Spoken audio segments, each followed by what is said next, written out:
Okay, let's make a start, I think. So firstly, thank you to everybody for joining us. My name's Jeff Williams from 365 Tribe.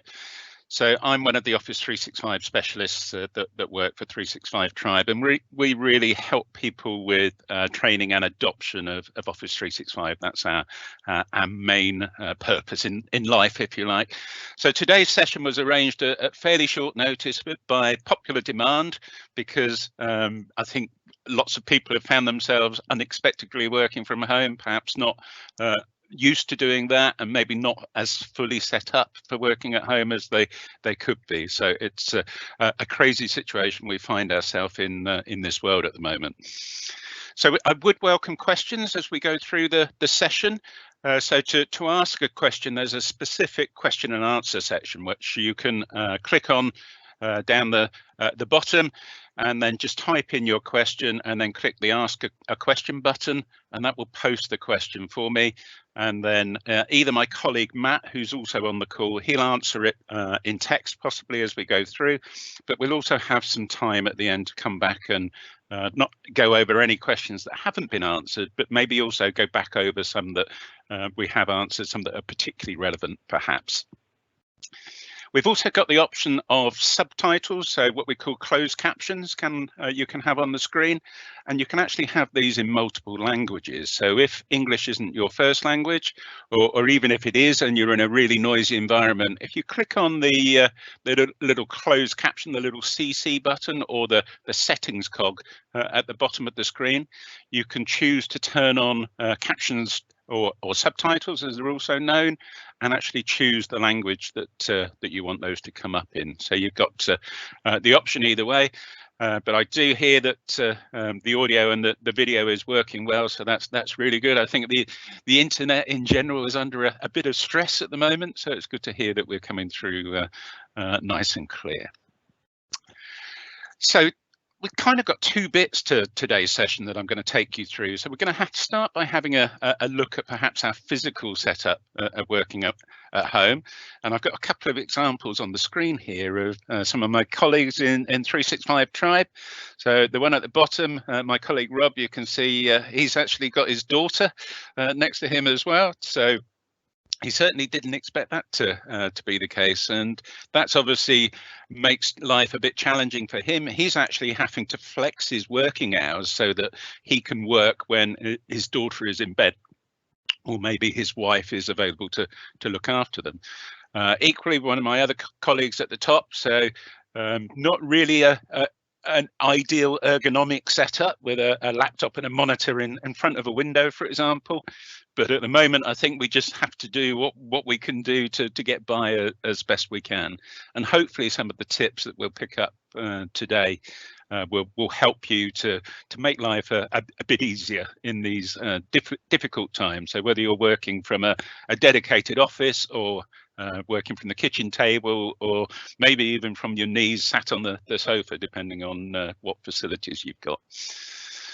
So yeah, completely different situation. So there are a few things we can do in terms of our setup that can really help. So if you haven't already got one, I would thoroughly recommend that you get a headset.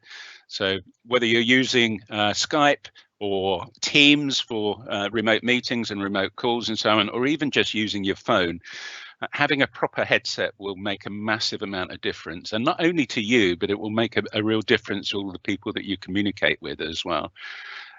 One of the other nice things about having a headset is that you do actually have a mute button, typically either on the headset if it's a wireless one, or on the cable if it's a wired one. There's a physical mute button that you can press that I think my colleague Rob calls it a sneeze button. So if he's about to sneeze, he can quickly hit the mute button, sneeze without anybody being aware that he's just sneezed. So I tend to use it for other purposes, but it is a really useful feature to have that physical hardware mute button that you can get to much more quickly than in the software itself. So normally there's an icon on the screen that you can click on to mute as well, but it's just easier to press the button either on the headset or on the cable. That's one of the advantages of a headset. And another one is that most headsets actually have a noise cancelling microphone. So they will automatically filter out lots of the background noise that goes on. People perhaps watching TV in the background, you've got your kids playing in the garden, something like that. Then the noise cancelling microphone will will filter out a lot of those background noises without you even realizing it, but it makes a massive difference to the people on the other end of the call. And that's a really important point, because you probably won't realize quite how much noise you're generating. Sometimes you can get a bit of an echo on a call because somebody's got they're using maybe the microphone on their laptop along with the speakers on their laptop.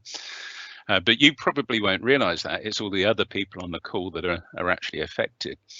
So flipping that round, if you're on a call with a colleague and you think you're picking up lots of background noise, or it all sounds a bit echoey, it's muffled, it's not clear, please do let them know, because otherwise they're not going to realize. So they may have used the test call feature that you get in both Skype and Teams, for example, but actually that's more a case of just testing that your microphone and speakers actually work. The audio quality is rubbish on that test call anyway, so it's not really a good indication of what the actual sound quality is like. So please do tell your colleagues if you think they're making a lot of noise, they're a really muffled headset and so on. So please do let them know, and they can then, at least they can do something about it. The other thing I would suggest is that we turn our camera on whether we're using Teams or Skype or whatever video conferencing software we have. There's a few reasons for this. So probably the biggest one is that it's much more personal. So you feel like you've got a connection with the person on the other end of the call. There's also the fact that when we communicate with somebody, actually only a small proportion of our communication is based on the words that we actually say. So the research that's been done on this reckons that 7% of the communication is the actual words that we use. 38% of it is the tone of voice that we use. So actually we'd be okay on an audio call with both of those. So that would be what, 38 plus 7, I make that 45%. But that means the other 55%, which is all based on body language and facial expression and so on, if we don't have the camera on, we're not actually conveying that. So that would be a really good reason to turn your camera on. There are also some other reasons as well. I think it does help you to get into a work mindset. If you use the camera regularly, it kind of encourages you to get up in the morning, get showered and dressed just as if you were going to work. So you obviously can't sit there in your dressing gown if you're using the camera for meetings. So that can be really good. And I think also it does help to try and encourage that whole routine. So your normal working hours, you kind of stay fixed in that routine that perhaps you're used to working in, providing you can. Of course, if you're like my colleague Rob, who's got to work around his baby, then that can be more challenging. So you might want to flex your typical working times as well. Couple of other tips I would give you is firstly around your mouse pointer size. So hopefully you can see my mouse pointer on the screen here, but it's quite small. And if now that we're working remotely more often, if we end up screen sharing a bit more frequently than perhaps we did do before, and we're trying to show a colleague how we can do something on our screen or something like that, then it can be much more helpful if the cursor was a bit bigger, the mouse pointer's a bit bigger, and that's really quick and easy to do. So I'm just going to jump out of my PowerPoint. I'm going to press the Start menu button, and I'm just going to type mouse, and you can see instantly it comes up with change mouse pointer size. I'm going to go in there and I'm going to make my cursor bigger. So I think I'll exaggerate it a bit for this session. I think I'll go to size 5, and you can see how nice and big that pointer is now. So that's an example of how we can use that for making our cursor bigger. Let me just go back into PowerPoint. So that's our pointer size and making it more useful for when we're sharing screen. We can also use a second screen. So where possible, you can see both of my colleagues here have actually got a second monitor set up, and that can make a big difference to making it easier to work. I'm sure most of us, when we're actually in the office, probably have a second screen, especially if we're on a laptop, which generally have smaller screens. But what about if we don't have a second screen? Well, you might have an alternative, so you might be able to plug your laptop into your TV, for example. Just check what connections you've got available. Most modern laptops have an HDMI port and a VGA port, both of which would typically be featured on a TV. There is another option as well, in that I can use something called a virtual desktop, which is kind of like a pretend second monitor. And if I just press the start button again, I've got this task view button down the bottom of my screen here. If I click on this shows me all of my open windows that I currently have open. But at the top here, I've got desktops as well. And what does it mean by that? So these are what we call virtual desktops, which you can think of as being a second computer almost. So if I switch to desktop 2, I would have a completely clean screen with no programs open on it at all. And it would look like almost like I was working on another computer. And when I needed to switch back to the other programs, I could just click on the task view button again and click back onto to desktop 1. So if I can create more desktops as well if I want to, just using the plus button to create a new desktop as well. So that can be quite helpful if you haven't got that second monitor, or maybe even if you have as well. So next on my list is my PowerPoint seems to die temporarily. There we go. Make sure you pack away your computer each day. So one of the risks of working at home is that you can get out of the routine. You know, we might be used to going to the office at 8 o'clock or 9 o'clock, finishing at 5 or 5:30 or 6 o'clock. Then we kind of, as soon as we leave the office, our mindset changes and we kind of sort of go into a more of a home mode. When you're working at home, there's a risk that you can almost not switch out of work mode. If you've still got your computer and everything out, then there's a risk that you can almost carry on working, at least mentally, if not physically. So I find it's really helpful if you can put away your computer.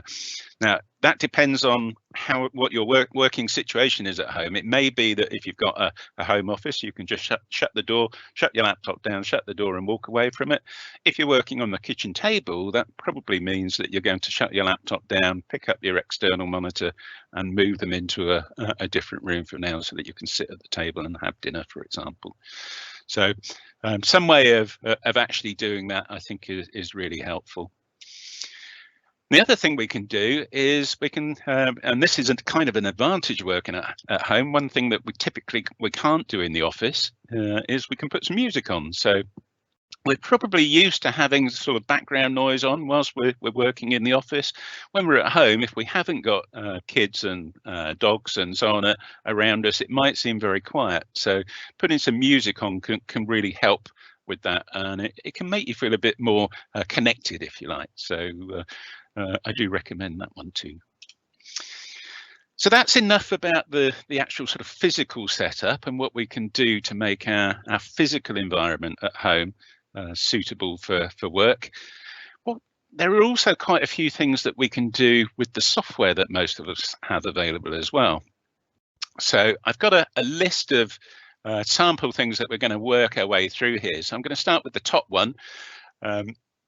You might have a colleague that asks you a question on multiple occasions, and rather than having to tell them each time how you do it, it might be helpful to actually record something where you can show them. So that could be recording a video, or it could also be something, we can use something called the steps recorder in Windows 10, which actually records those individual steps. It might not even be that they're asking you the same question all the time, but you just can't answer them in real time. Perhaps they're in a different time zone or something like that. So it's just more helpful to record your answer and send it through to them. So let's have a look at the first option then. So how do we record in PowerPoint? So if I just drag my PowerPoint screen across here, for example, I'm going to click on the insert menu and then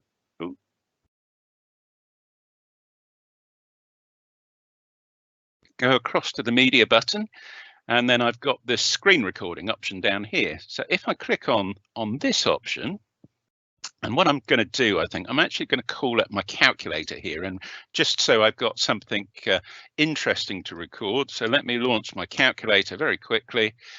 I'm going to go into this screen recording option. I can choose the part of the screen that I want to record. So I'm just going to drag a box over the bit where the calculator is, and then I just press the record button. And then if I just do I better wait for it to start.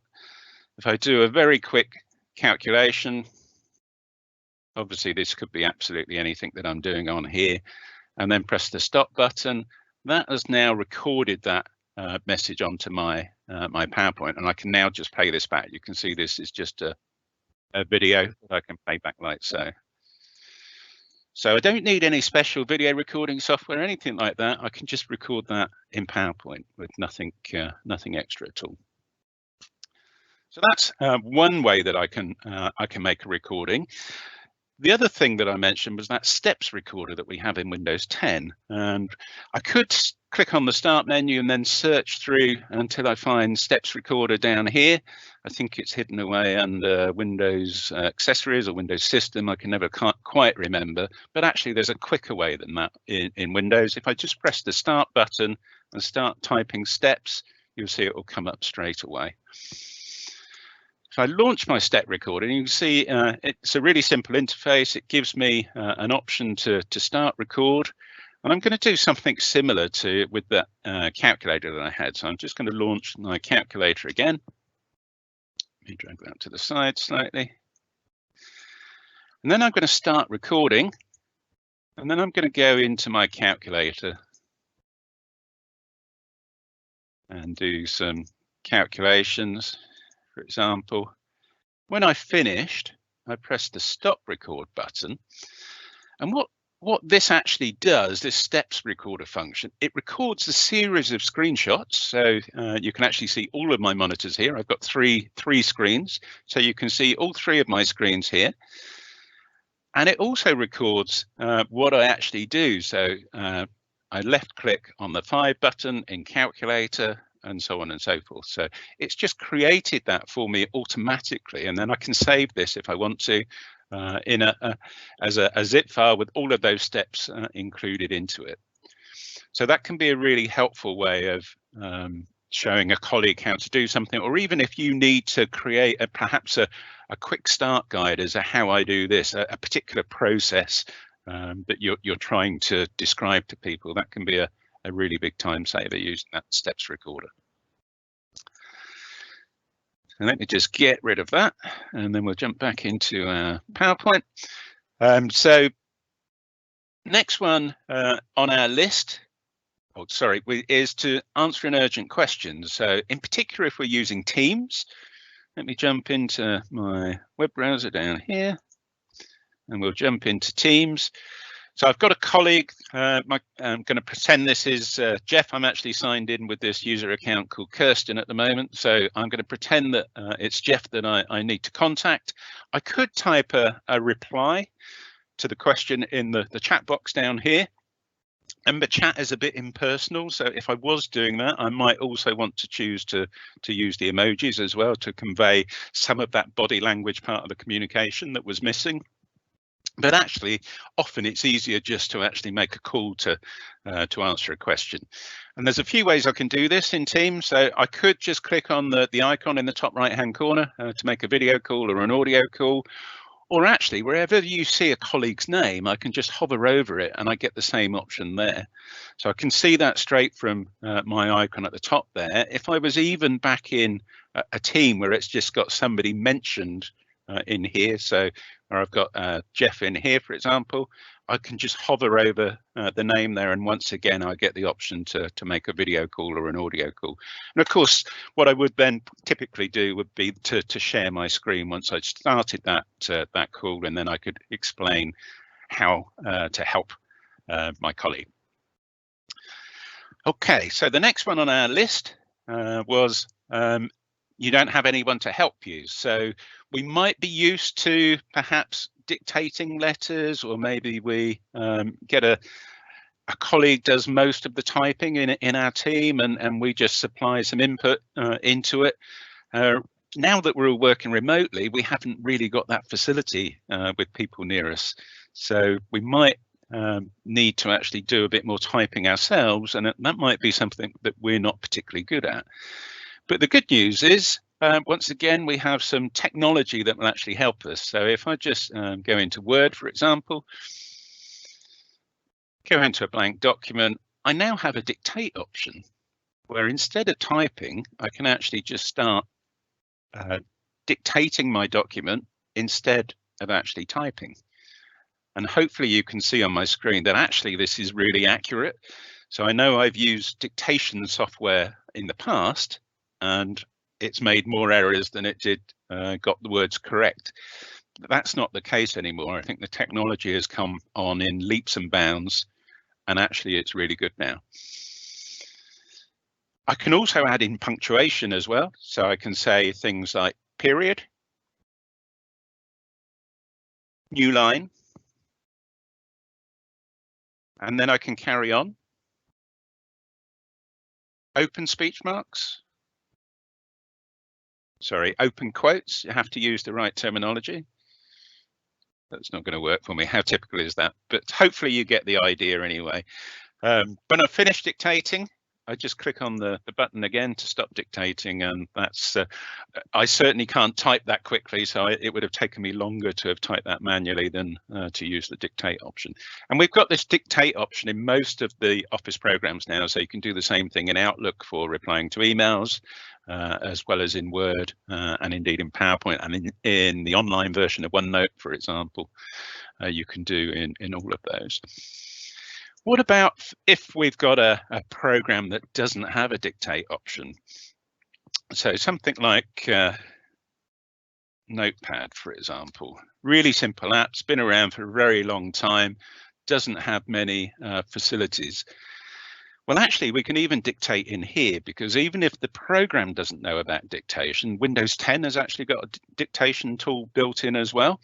And I can access that by holding down the Windows key and pressing H. And then you'll see at the top of the screen, it's now dictating for me. And that's typed directly into OneNote for me. So OneNote knows nothing about dictation, but it doesn't need to, because Windows 10 can do it instead. Again, I'm going to stop that just by clicking on the microphone symbol, and hopefully that will be useful. So you might have something like maybe a contact system, a CRM system, or something like that that doesn't have a dictation option. But if you're working remotely, so this is probably something you wouldn't want to do when you're in the office, because you might look slightly crazy, and probably it would cause a lot of background noise if everybody was dictating. But working at home, especially if you've got a headset, this can work really well for you. So that's definitely worth giving a try. Next one on my list is know when your office buddy is available. So quite often when I'm working in the office and I want some input from a colleague, I can see whether they're busy next to me. I can see when they're on the phone, when they're on a call. So I don't need to do anything other than wait for them to finish the call, and then I can turn around and ask them the question that I want to ask. So how can we do that when we can't even see the colleague? We don't know what they're doing at any given point in time. The good news, again, Teams and Skype has a similar feature as well, has a capability that we can actually get a notification when somebody becomes available. So if I wanted to know when Rob becomes available, for example, I can click on the three dots next to his name, and then I've got this option to notify when available. And then as soon as Rob becomes available, as soon as his status changes, so he comes off the call that he's on, for example, then I'll get that little pop-up in the corner to tell me that Rob is now available. I'll get that notification. Once you've spoken to him, you probably want to go in and turn it back off again. Otherwise, you'll be getting the pop-up every time his presence changes, every time his availability changes. So I'm going to go straight back in and turn that off before I forget. So that can really help us know when a colleague is available. There's some other things that we would typically do when we're in an office as well that we might find more difficult at home. So Many of you might not have a scanner at home, for example. So when you're in the office, you've probably got a nice scanner that you can scan any documents that you want, and they may even email them to you rather than actually having to save the files. So how can we replace that at home if we haven't got a scanner? Well, the good news is there's some really cool apps, mobile apps that you can use on your phone. So let me just drag my phone across onto the screen. So this is showing the screen of my phone, and there's a few different apps that you can use for this. So the OneDrive mobile app has a feature where we can take effectively pictures of a document and upload them directly to OneDrive. Teams also has a feature as well. So the Teams mobile app. So if I just launch Teams here, and what I just need to do, let me just go back here. I just need to swipe up from the bottom of the screen, and then I can choose the camera option on here. And I've actually got a document on the cupboard just above me here. So hopefully you can see that on the screen. And across the bottom of the screen, I can choose the type of image that I'm trying to take. It defaults to photo, but if I choose document, then you'll see it tries to actually identify the document and put that blue box around. Take the picture of it, and then the app automatically straightens and crops that image. I press the done arrow, and I can then post this image directly into a team or a channel. So I'm going to choose to post it into a channel, I think. And if I search for a channel, let me search for one.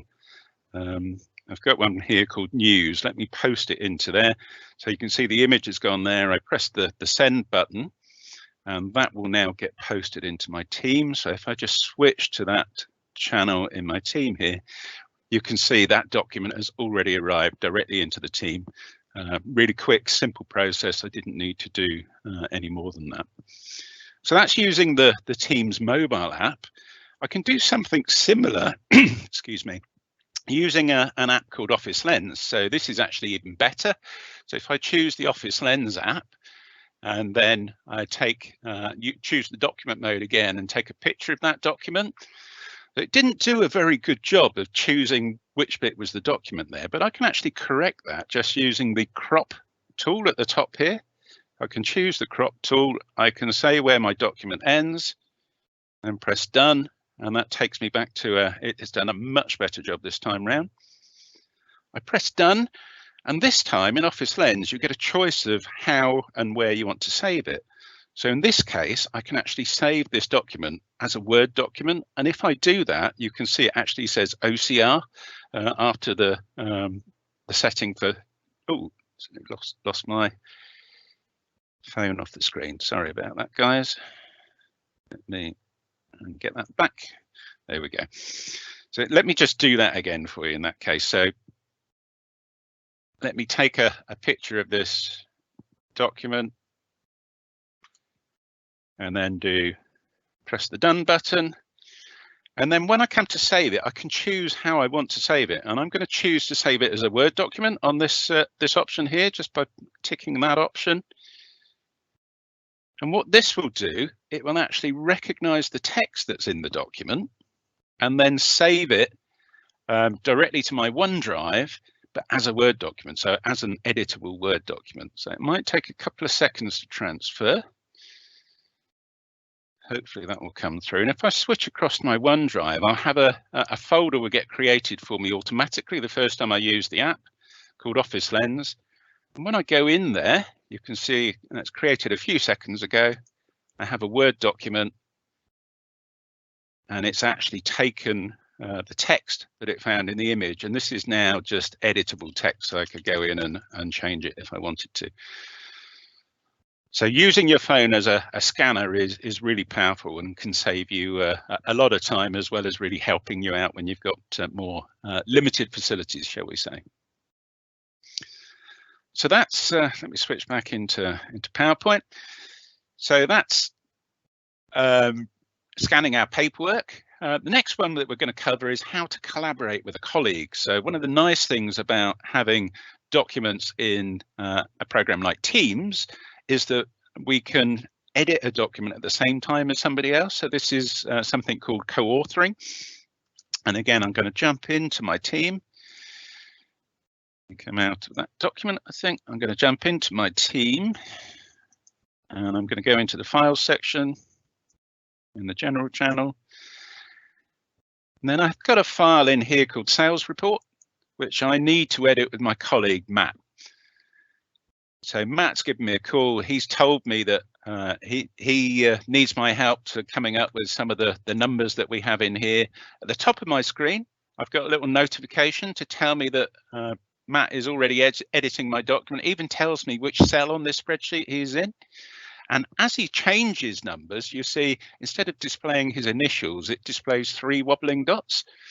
And we've both got a separate cursor in here. So my cursor is green. I can go in and change the numbers, and Matt is also changing numbers as we go along.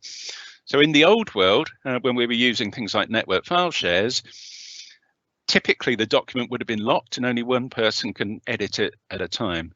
With Office 365, all of those problems go away and we can edit them simultaneously.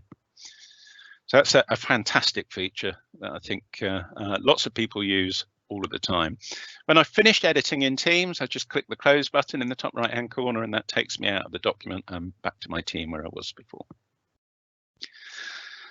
So that's collaborating with a colleague. Another thing sometimes I want to do is to remember what I did yesterday. So I've got a rubbish memory. I can never quite remember what was the name of that file that I was working on yesterday. There's a few ways I can actually see this. So one of the ways that I can do this is actually over on the left hand side. Actually, it's dropped off the bottom of my screen there.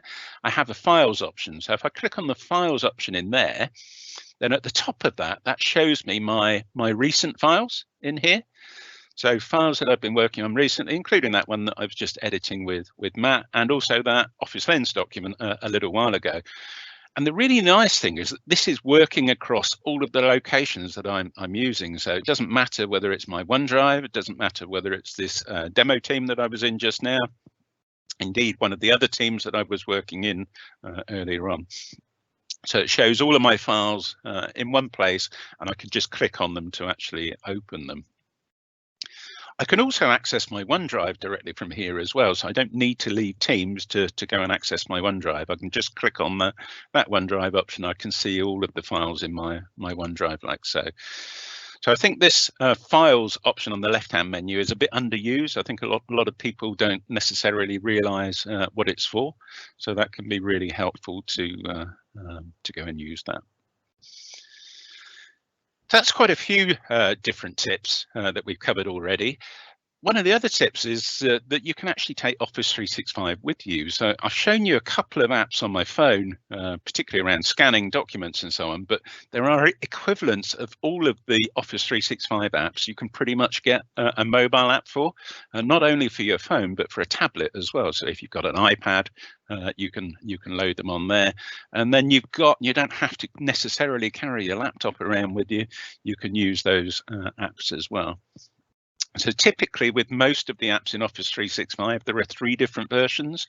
There's what we call the desktop version, the desktop app, which is physically installed on your computer. You have the web version of an app, which is what I'm actually using on my screen right now. So just using a web browser, doesn't need any software installed at all. I could be doing this from my home computer as well as my work computer. Some organizations do have some restrictions on that, but certainly it is possible. And even if they have had restrictions in the past, it could be that those have been relaxed in our current circumstances. So there's the desktop version, the web-based version, the online version, and also the mobile version. So those 3 sort of different versions of each app. And you can use any one, and generally they have pretty similar functionality. There are some minor differences. So in the web-based versions of the apps, you can't use things like macros, which not many people use those anyway. Sometimes apps can actually have more functionality. So the mobile Teams app, for example, can share your current location because it uses the GPS on your phone, which isn't possible on your computer.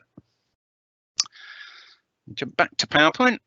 So the next one on my list is feeling human. So we're very social animals as humans, and I think when we were working in the office, we would typically say hello to everybody when we arrive. We might sit and chat to somebody while we're having a coffee, that kind of thing. We can't really do that when we're remote, so it's really important we don't lose that connection. So what I'd actually suggest is that you schedule a recurring Teams meeting, maybe 10 minutes every morning, just where everybody in your team perhaps can sit and have a social chat just to build that human connection. And it also then means that if you have any online meetings, you don't spend the first few minutes of that having the general chat, because you've had that earlier in the day as part of that whole social event. You can see over on my PowerPoint, it says text chat is not the same, and it's not. So it's fine saying hello by text or by instant message, but it's not the same as having a video call, a group video call with your colleagues. So I think, given that we don't know how long this situation is going to go on for, that's really quite important. Next one on my list is see what my boss has been doing today. So there is an app in Office 365 called Delve, which is really great for finding information, but it's also useful for seeing what perhaps other people are working on. So it's not showing on my recent apps list in here. So the easiest way of actually finding Delve is if I just type in the top here, I type Delve, and then it will come up straight away. And this shows me some documents that I've been working on recently, and also colleagues around me. But just to be clear, this only shows me items that are in a location that I've actually got access to. So it won't show me any private documents, any documents from somebody's OneDrive, for example, that they haven't already shared with me. So if I wanted to see what one of my colleagues, maybe I'll have a look at what my colleague Matt has been working on. I can click on that, and that will show me the files that he's been working on recently. So that's quite a useful feature. So we called it see what your boss has been doing, but that's probably a bit tongue-in-cheek. It's just a bit of fun, really, but it can be really useful for finding documents that maybe you weren't even aware somebody was working on, and so on. The other thing that can be helpful is if perhaps we have some shared documents that different people update at different times. And normally, if we were sat next to each other, my colleague Rob would probably just say, I've just updated that spreadsheet, so that one's ready to go, or do you want to add your information to it when you're ready, something like that. Again, working remotely, we're not actually going to have that feature.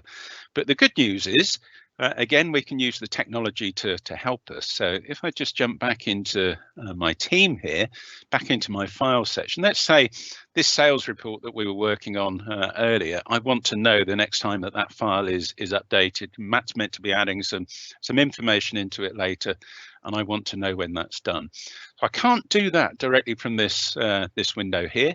You probably know that clicking on the three dots next to a file gives you some more options, but actually I still can't do that from here. What I need to do is actually choose to open this file location from Teams, to actually open it in the SharePoint window, which it's now done. I now get some additional functionalities, so one of which is that I can actually set an alert on a file. So I just choose the file, go down here, I've got this option for alert me, and then I can set how I want to receive the alert, how frequently I want to receive the alert, and so on. Click OK, and then we're done. Next time Matt does change that file, when he adds his information in, I'll actually get an alert. You see, I've actually got an email notification to warn me of that, but I'll get an alert when he edits that file. So that brings us to the end of our tips. So hopefully they've been helpful for you, and we'll now look at any questions that we've got come in. So if we do get any questions, Matt, have we had any questions? Hello, Jeff. Yeah, we've had a few. I've published some of them that I've managed to get round to at the moment, but I'm still working through some that have come through as new. Okay, so I'm conscious we've only got 5 minutes left. So if we don't get around to your question in time, we will actually answer them in a document format, and then we'll publish that so that everybody will be able to see them. So let's cover the ones that we can get to. Do you want to read out any that need my input or need me to demo? The main one I just wanted to say is people asking about if they can record this or where they will find the recording. Okay. So just wanted to make it clear that if you filled out the form before attending this, then we'll have your details and we'll be able to get the recording to you. Absolutely. But if not, I have entered an email address in here that you should be able to see, which is support@365tribe.co.uk. If you email that with your details, then we can get the link over to you, so you can pass it round so everyone else can view it then. Yeah, that's great. Thanks, Matt. Yes, there is that recording, and we will share it as widely as we can. And equally, you guys feel free to share it as well if you found it helpful, which I hope you have.